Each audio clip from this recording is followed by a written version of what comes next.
கர்த்தருடைய பரிசுத்த நாமத்திற்கு மகிமை உண்டாவதாக. இன்றைய வசனம் உன் பிரசங்கி 5வது அதிகாரம் 6வது வசனம். உன் மாம்சத்தை பாவத்துக்குள்ளாக்க உன் வாய்க்கு இடம் கொடாதே, அது புத்தி பிசகினால் செய்தது என்று தூதனுக்கு முன் சொல்லாதே. தேவன் உன் வார்த்தைகளினால் கோபம் கொண்டு உன் கைகளின் கிரியை அழிப்பானேன். அதனால் கூட அந்த வார்த்தைக்கு நம்ம ஒவ்வொருத்தர் வாழ்க்கையிலையும் நம்முடைய வாயின் வார்த்தையினால் நம்முடைய மாம்சம் பாவத்துக்குள்ளாய் மாறுது, நம்முடைய சரீரம் பாவத்துக்குள்ளாய் மாறுது. நம்ம பேசுறதெல்லாம் பேசிட்டு தெரியாமல் பேசிட்டேன், புத்தி இல்லாமல் பேசிட்டேன்னு சொல்லி நாம் சொல்வோம்.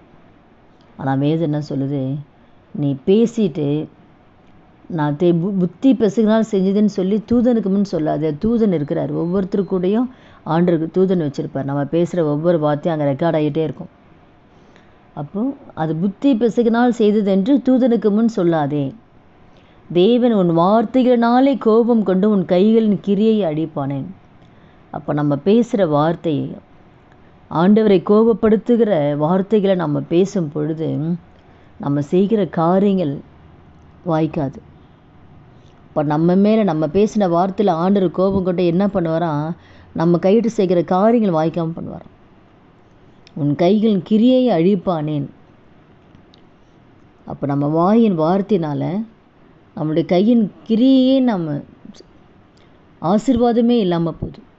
நம்ம வாயின் வார்த்தையினால் நம்ம பேசுறதெல்லாம் பேசிட்டு நான் தெரியாமல் பேசிட்டேன், புத்தி இல்லாமல் பேசிட்டேன், அந்த மாதிரி சொல்லுவோம். அதுதான் வாய்க்கு உன் மாம்சத்தை பாவத்துக்குள்ளாக்க உன் வாய்க்கு இடம் கூடாத, பாவத்துக்குள்ளாய் உன்னை மாற்றாத, உன் வாயின் வார்த்தையினால உன்னை நீ பாவத்துக்குள்ளாய் மாற்றாத. இந்த நாளில் கூட நம்ம வாயின் வார்த்தைகளை நம்ம ரொம்ப ஜாக்கிரதை நம்ம இருக்கணும். சொற்களின் மிகுதியில் பாவம் இல்லாமல் போகவே போகாது. நிறைய பேசுகிறோம்னா அதில் ஏதாவது ஒரு பாவம் கண்டிப்பாக இருக்கும். அதனால தான் வேதம் சொல்லுது, தன் உதடுகளை அடக்குகிறவனும் புத்திமான். நீதிமொழிகள் 10:19 பார்த்தோம்னா சொற்களின் மிகுதியில் பாவம் இல்லாமல் போகவே போகாது. அதனால் என்ன பண்ணணுமோ, தன் உதடுகளை அடக்குகிறவன் உத்தமன்.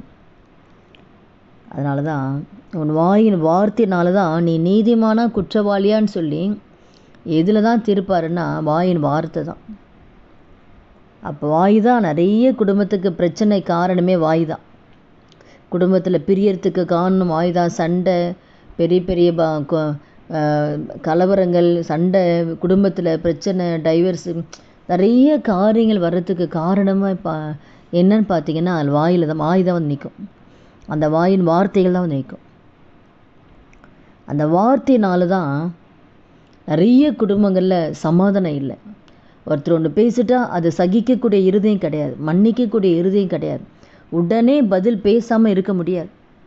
கணவனே ஒரு வார்த்தை பேசுகிறாருப்பா, திட்டுறாருப்பா, ஆனால் அதை கேட்டுட்டு அமைதியாக இருக்க நம்மளால் முடியாது.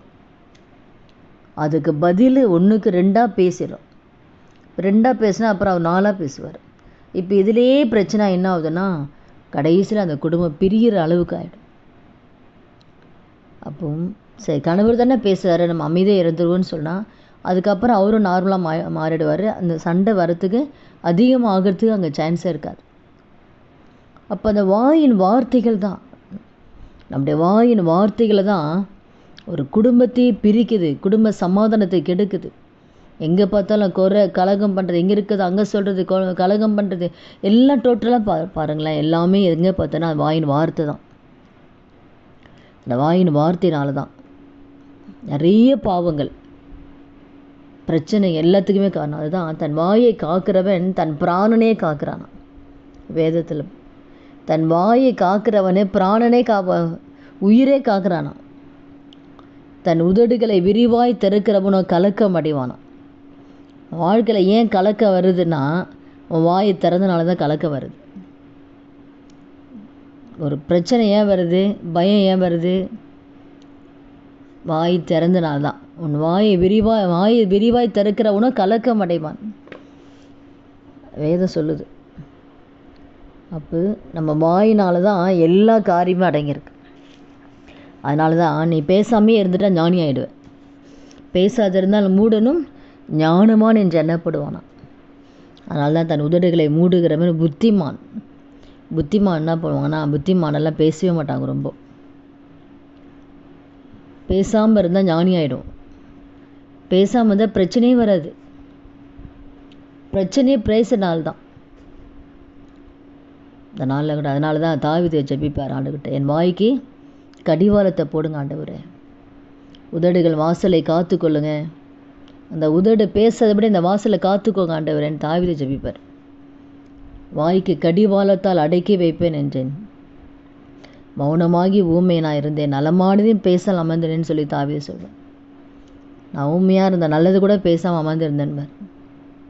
இந்த நாளில் கூட இந்த வார்த்தை கேட்குற ஒவ்வொருத்தர் வாழ்க்கையிலையும் நம் வாயின் வார்த்தையினால் எத்தனை பிரச்சனைகள் நம்முடைய வாழ்க்கையில் வருது நம்ம ஆராய்ந்து பார்க்கணும்.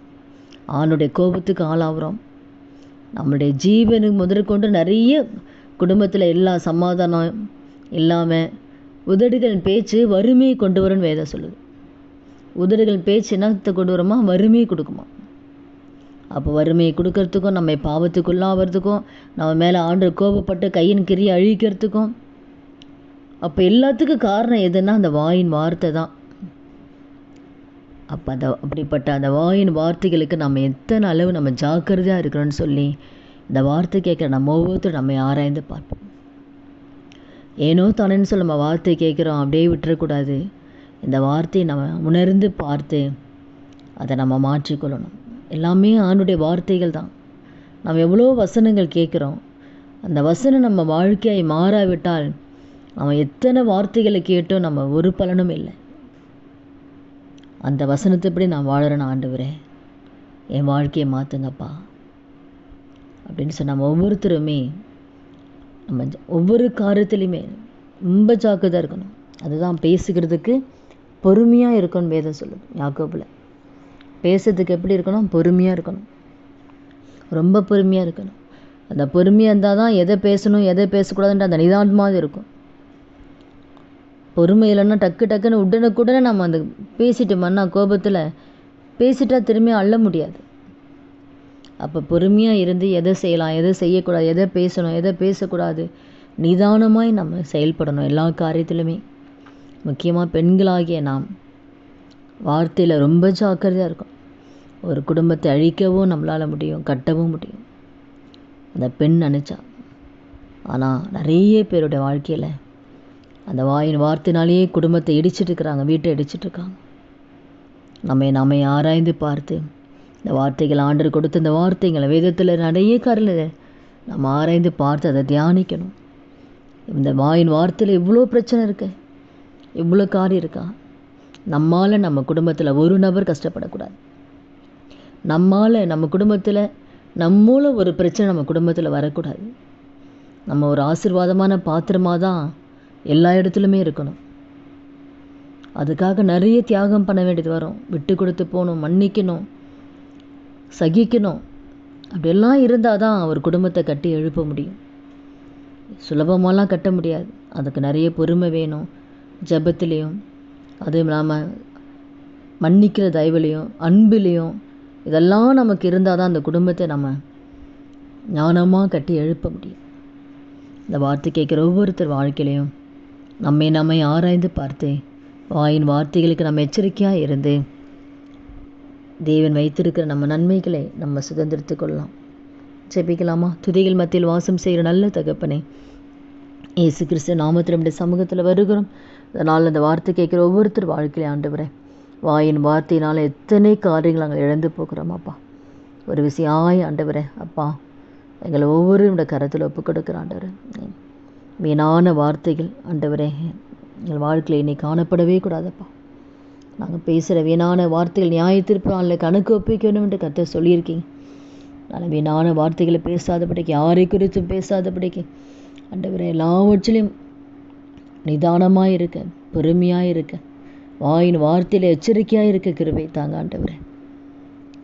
வருகிற நாட்களில் ஒவ்வொருவரும் வாயின் வார்த்தைகளை ஜாக்கிரதையாய் காத்துக்கொள்ள கிருபை தாங்க. அப்படியே நீங்கள் நடத்த போகிற தயவுக்காய் நன்றி செலுத்துக்கிறோம். இயேசு கிறிஸ்து நாமத்தில் ஜெபிக்கிறோம் நல்ல பிதாவே, ஆமீன். கர்த்தர் நாமத்துக்கு மகிமை உண்டாவதாக.